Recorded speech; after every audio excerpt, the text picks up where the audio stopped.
कर दी तू। सुप्रभात।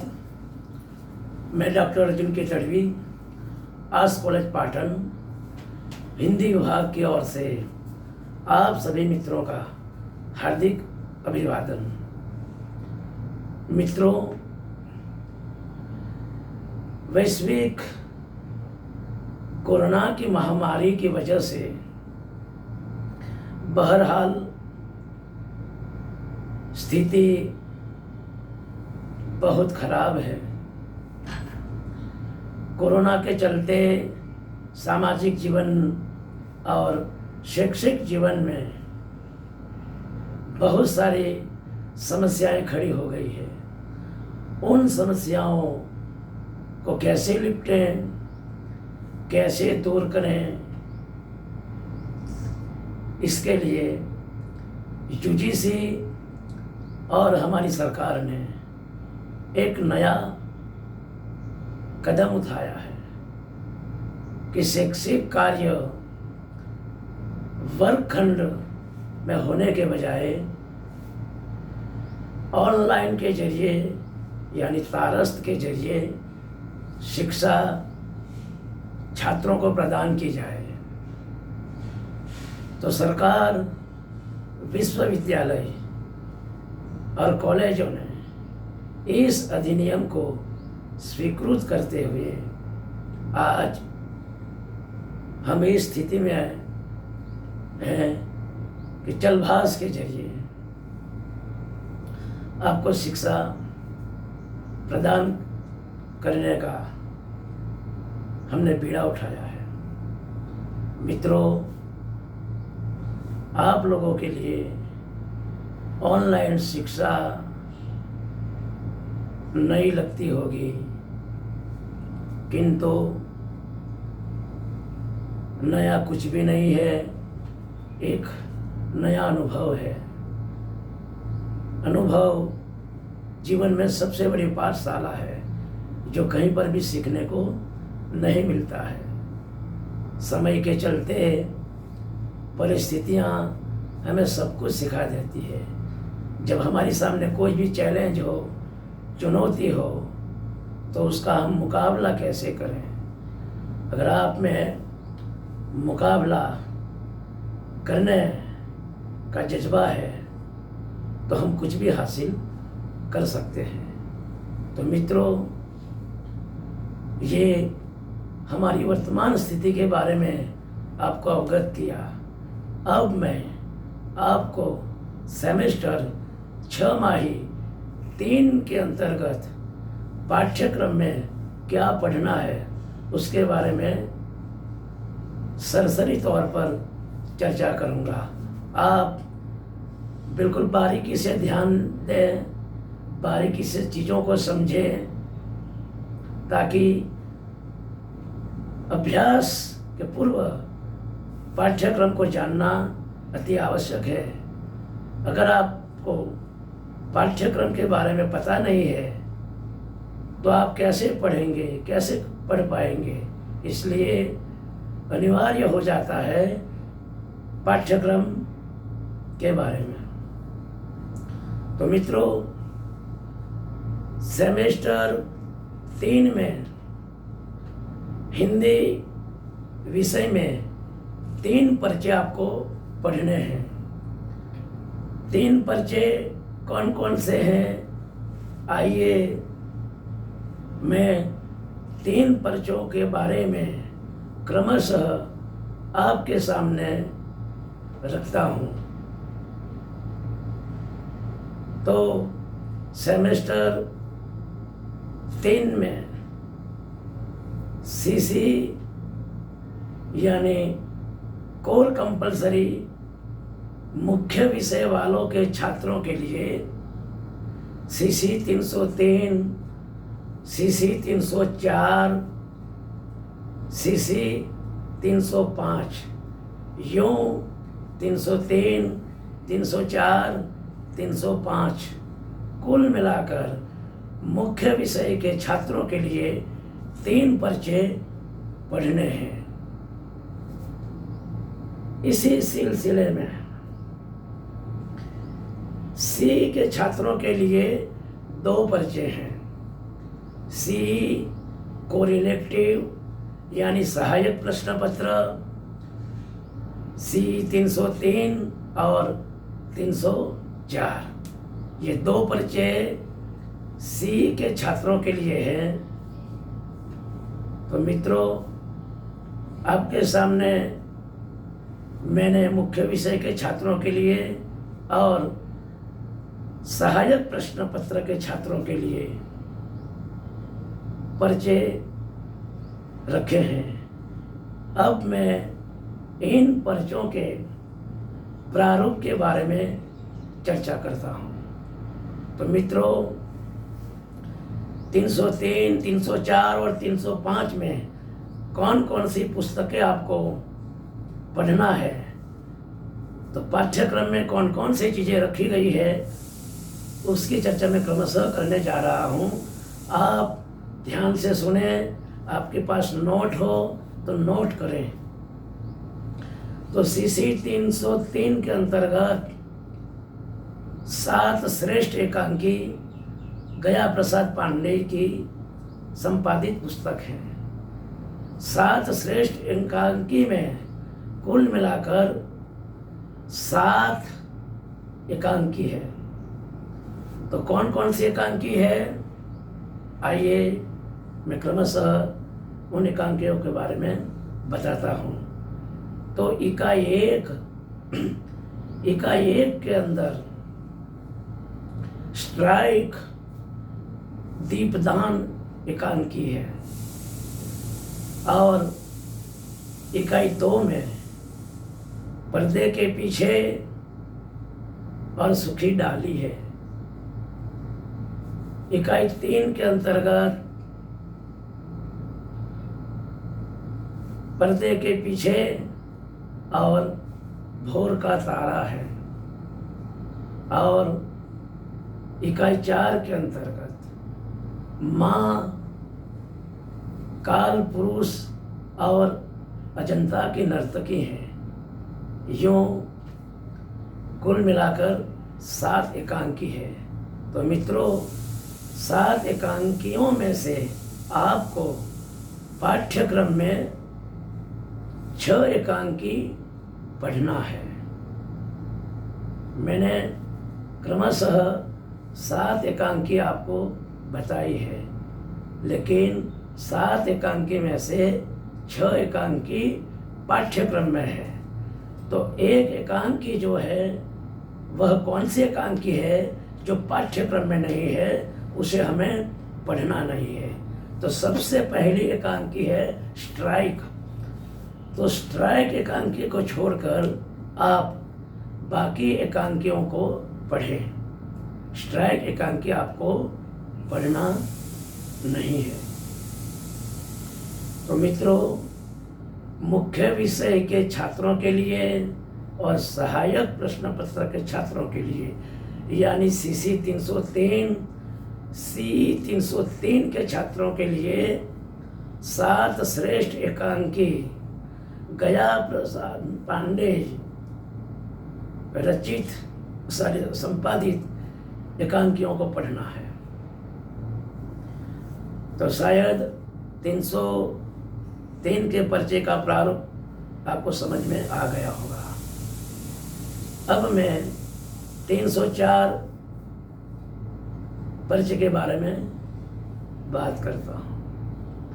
304 के अंतर्गत हिंदी मध्यकालीन काव्य है। शिव कुमार मिश्र संपादित यह पुस्तक पाठ्यक्रम में है। यह पुस्तक भी सीसी 304 और सी 304 दोनों छात्रों के लिए है। हिंदी मध्यकालीन काव्य के अंतर्गत कबीर हैं, तुलसीदास हैं और घनानंद है। कौन से कवि हैं, समझे ना आप? कबीर, तुलसीदास और घनानंद, इन 3 कवियों की आपको पद है, दोहे हैं, आदि आदि पढ़ना है। और अब मैं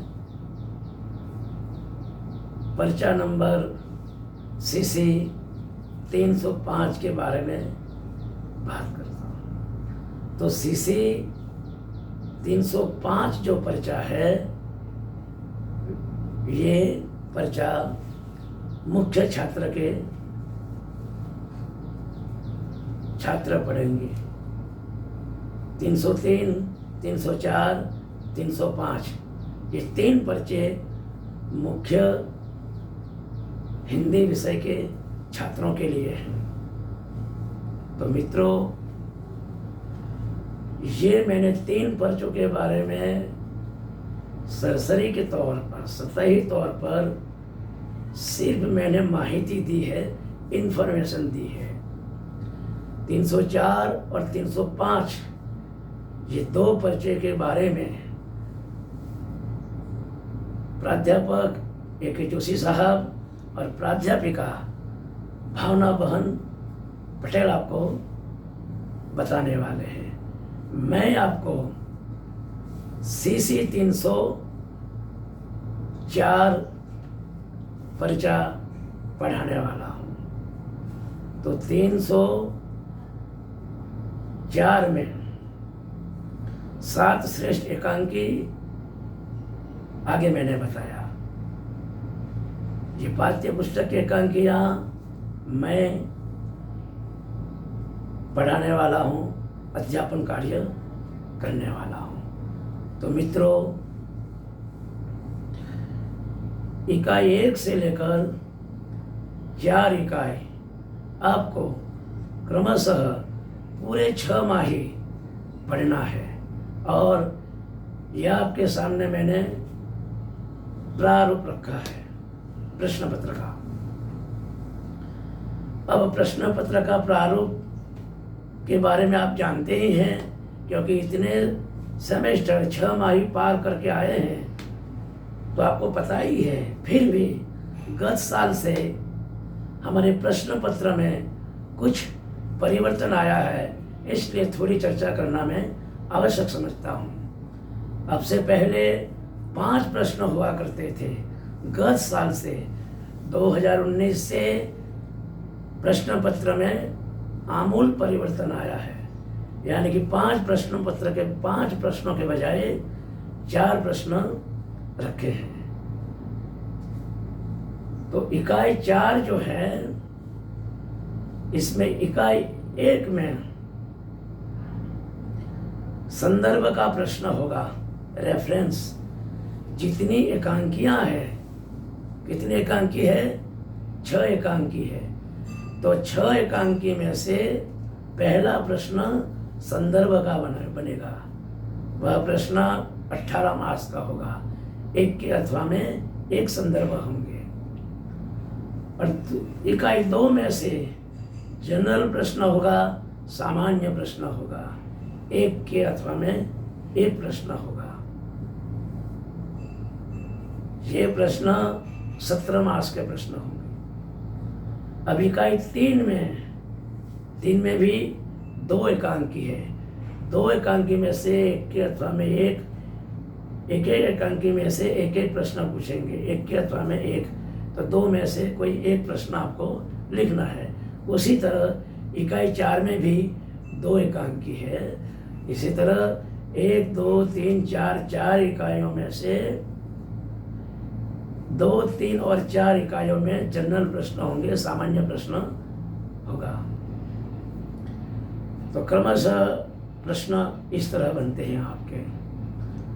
तो उसके अंक का विभाजन कैसे बनता है? होता है 18, 17, 18 और 17, जो कुल मिलाकर 70 अंक हुए। 70 कितने अंक हुए? 70 अंक हुए। तो मित्रों, ये 70 अंक का प्रश्न पत्र है आपका विश्वविद्यालय का। अब बाकी जो 30 अंक के कसौटी है। यह कसौटी कॉलेज लेती है, इंटरनल एग्जाम उसे कहते हैं, इंटरनल एग्जाम। तो इंटरनल जो एग्जाम है 30 अंक की होती है और 70 अंक की एग्जाम विश्वविद्यालय लेती है। 70 + 30 कुल मिलाकर 100 अंक हुआ। तो 30 अंक की कसौटी जो है वह कॉलेज लेती है। आपको टेस्ट देना होगा, आंतरिक कसौटी देनी होगी कॉलेज में, और आंतरिक कसौटी के अंतर आपको 30 में से 12 अंक लाना होगा और 70 में से 28 अंक लाना होगा। पास होने के लिए, एग्जाम को पार करने के लिए विश्वविद्यालय के कसौटी में, एग्जाम में 28 अंक और स्थानीय स्तर पर 12 अंक लाना है। तो मित्रों, ये सामान्य जानकारी दी है मैंने। आपको जानकारी होते हुए भी मैंने पाठ्यक्रम के बारे में थोड़ा सा अवगत किया है, परिचित किया है, क्योंकि हमारा जिम्मा एक फर्ज बनता है कि भाई पढ़ाने से पहले, अध्यापन कार्य करने से पहले छात्रों को पाठ्यक्रम से अवगत कराया जाए। ये आपके सामने मैंने एक चेहरा रखा है, एक शक्ल रखी है। अब मैं आपको 7 श्रेष्ठ एकांकी में कौन सी विधा यानी कि साहित्य स्वरूप को पढ़ना है। तो साहित्य के कई स्वरूप हैं। उन स्वरूपों में से आपको एकांकी के स्वरूप को पढ़ना है। एकांकी नाटक का लघु रूप है, छोटा रूप है। क्या आप जानते हो एकांकी किसे कहते हैं? नाटक का नाम सुना होगा, देखा भी होगा, लेकिन एकांकी के बारे में बहुत कम जानकारी आपको शायद होगी। तो एकांकी के बारे में आपको थोड़ा सा मैं परिचय देना चाहता हूँ कि एकांकी है क्या, एकांकी किसे कहते हैं। क्या कोई बता सकते हैं? तो मित्रों, एकांकी में एक अंक का विषय वस्तु होता है, एक अंक का जिक्र होता है। कोई अंक एकांकी, कोई एक ही, तो एक क्या, कोई घटना, कोई प्रसंग या कोई समस्या या कोई विशिष्ट चरित्र पर एकांकी लिखी जाती है। नाटक के भांति नहीं, नाटक और एकांकी में यह अंतर है। तो एकांकी एक अंक की होती है, एक अंक की होती है। तो कोई घटना, कोई प्रसंग, कोई समस्या, कोई विशिष्ट चरित्र, मैं आपको दोहरा रहा हूँ, ये 2 बार कहता हूँ, ताकि आपको याद रहे, आप समझ सकें। इन 4 बिंदु पर एकांकी का भवन तैयार होता है, निर्माण होता है। तो मित्रों, एकांकी सर्जन, उसका भवन कैसे तैयार होता है, उसकी व्याख्या, उसकी परिभाषा, उसकी तात्विक समीक्षा आदि आदि मैं आगे जो व्याख्यान होगा उस व्याख्यान में एकांकी का स्वरूप, एकांकी का उद्भव और विकास आदि आदि की चर्चा मैं करूँगा। आज पहला व्याख्यान है। इस व्याख्यान में मुझे लगा कि छात्रों को पाठ्यक्रम के बारे में अवगत करना चाहिए। तो पाठ्यक्रम से आप अवगत हो गए होंगे। यदि आप पाठ्यक्रम से अवगत नहीं हो सके हैं, कहीं दुविधा में हो आप, कहीं थोड़ी सी हल्की सी समस्या आपको लगी हो, तो आप मेरे परिचित हैं। मैंने अक्सर वर्गखंड में कहा है, कभी भी आपको ज़रूरत हो, कोई भी अभ्यास को लेकर समस्या हो, तो कभी भी मुझे व्हाट्सएप कर सकते हैं, फ़ोन कर सकते हैं। तो मित्रों, पाठ्यक्रम को लेकर कहीं थोड़ी आपको कोई दिक्कत सामने आई हो, तो मुझे आप व्हाट्सएप के ज़रिए और चलभाष के ज़रिए आप पूछ सकते हैं।